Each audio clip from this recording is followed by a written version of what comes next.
Welcome to Utah Mushroom Hunter. Today is April the 14th and it's about time for morels to start to pop. I think we're a little bit early because of how cool our spring has been, but I'm out checking anyway. I'm going to see if I can find any evidence at all that morels are starting to pop. So this is pretty frustrating.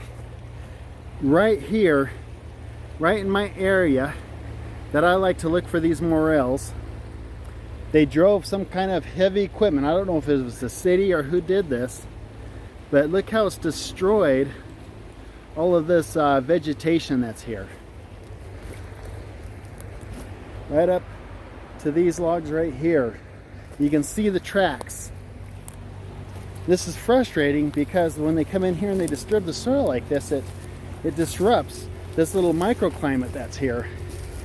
And I'm hoping to find some good morels. I believe I will, because right down over here in this area, this is where I found so many morels, some of my early season morels.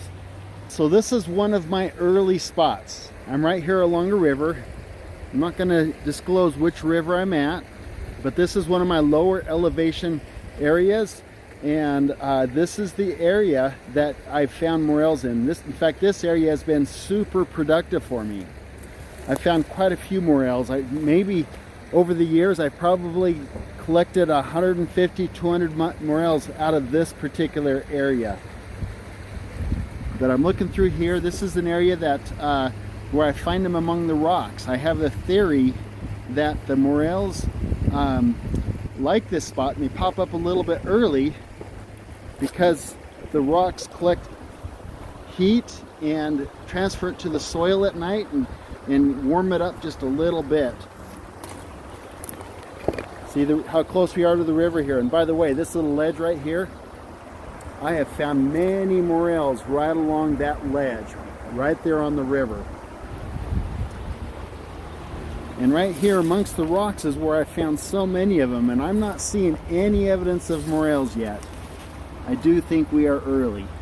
But literally, this spot I'm showing you right here has produced countless numbers of morels for me in the past. When I walk through there, I'm only stepping on the rocks themselves because I'm trying not to disturb the ground. I don't want to hurt any potential morels that are trying to pop out of the ground. Here's another area. You see this log right here?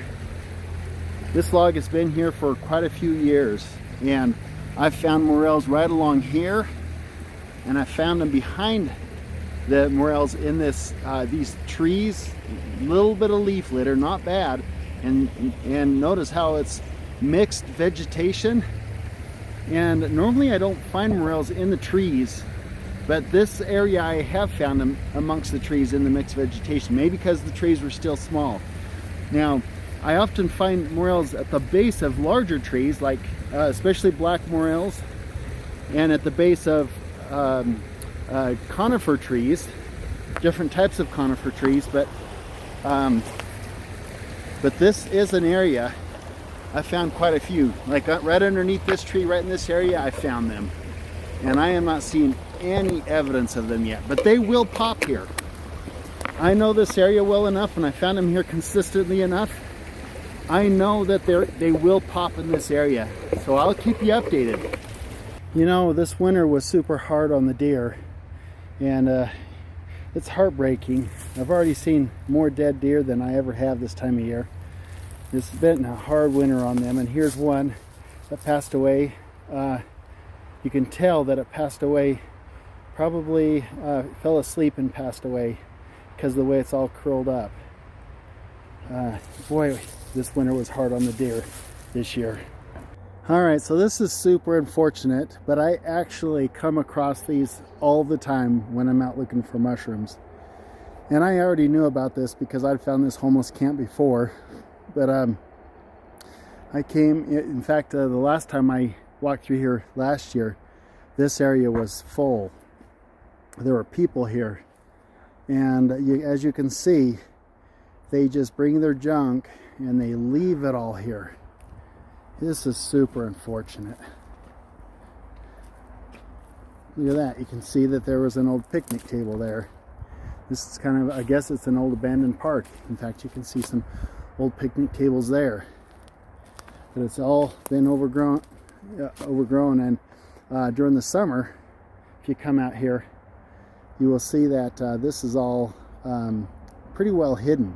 And I think that's why the homeless people like it here, but they probably don't like being here when it's not overgrown. So I imagine that they will probably come back and occupy this area again once the trees and everything get established again, to give them a little bit of privacy. But this is unfortunate. Another homeless shelter. This one's built right up against a cliff. Super interesting. You can see that it was half shelter for them.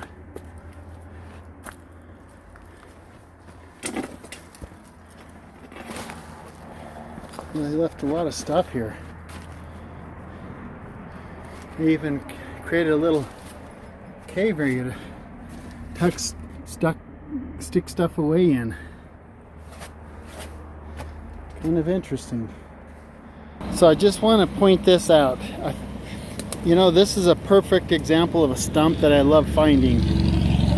You can see that a beaver worked hard on this thing, and this tree eventually fell over and died.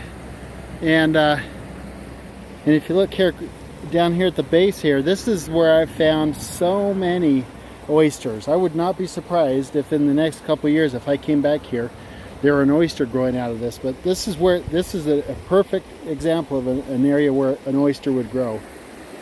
They could all grow off that log too. You may remember I mentioned that they like growing on the logs that are not as old, the ones that are dead but haven't been dead for a long time. You can see this one has all of its bark. Still looks like it's in pretty good shape, and this is what you look for. There's not an oyster on this one, but I would not be surprised if one grows out of here sometime in the future. And just to make things interesting, I don't know if you can see this or not, over here to the side is my first snake of the year, little garter snake, and he's just sitting there watching me. So now I'm at a very different location, completely different river. It looks like we're too early here as well. So I'm pretty much concluded that we are too early for morels, at least right now. I'll try to get in a week, but let me show you what I'm seeing here, and maybe I can give you a little bit of instruction along this riverbank as well. All right, so here I am along the river, and I'm seeing absolutely zero evidence of morels popping yet, or any kind of mushrooms really. I haven't seen any oysters or anything else. But this looks like really good area, a really good microclimate for them. Now this river here, this is a very different river. This isn't the one that I showed earlier. It's in a completely different area, but the water had risen on this a few days ago, and it's receded. And in this transition where it's receding from, quite often you'll find morels right there as well. See, there's the river down there. We were just down there, and you can see all that sandy, silty area.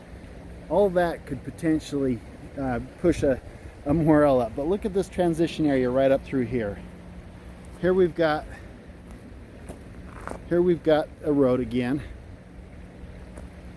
And in this transition area right here is where you're likely to see half-free morels and verpa pop up.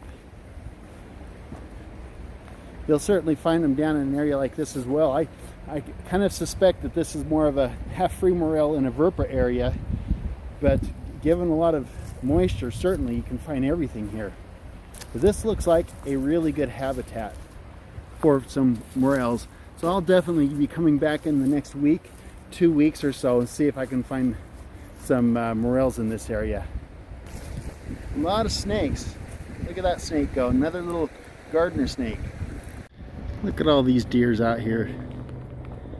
They must be looking for morels too. Okay, so now I'm in a third location, and as you can see, I'm in a pretty urban area. You can see the houses behind me on the other side of the river. And you can certainly find morels in areas like this as well. And here's what I'm looking at. You can see there's not a lot of stretch between this parking lot and the river. But this is the right kind of vegetation for them to find them.